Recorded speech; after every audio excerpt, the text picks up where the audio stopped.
चुम्मा चाटी के रोज कर बिहान मरद के मयूं नहीं छै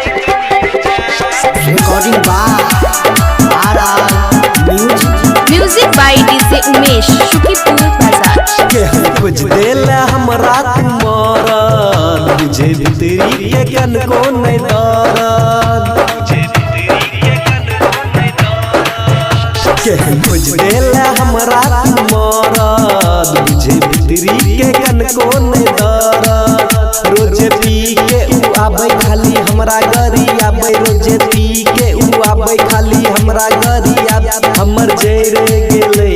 रमान चुम्मा चाटी के रोज करो बिहान मरद में छे मैयो गे कनियो नहीं जान चुम्मा चाटी के रोज करो बिहान मरद में छे मैयो गे कनियो नहीं जान music by DJ Umesh Shukipur Bazar कहियो ने सैया जी पलंग ही ले गए हमरा संगे नहीं दिल गई नहीं ले गए हमर जवानी रहले उपास लहंगा चोली कहियो ने नासे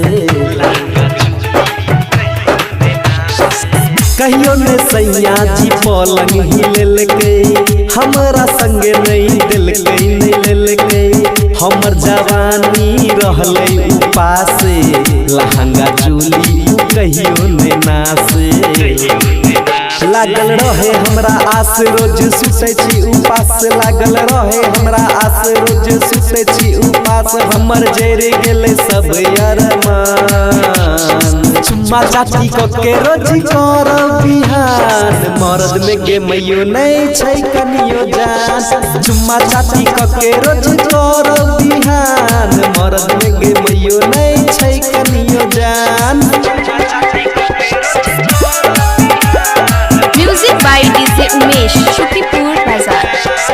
कते बताइयो हम अपन कहानी कहियो ने दिल को जवानी में निशानी राइटर राजा आ राजू फर दहिया संग लागै छहु भगबो गे मैया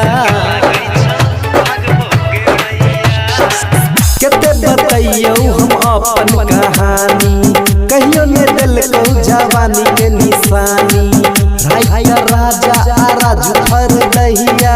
संग लागै छहु हम भगबो गे मैया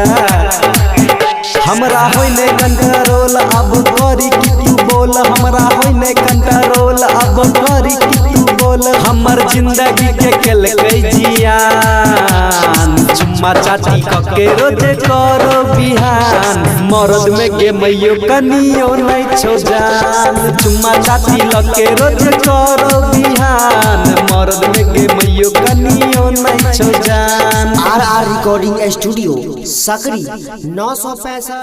60 700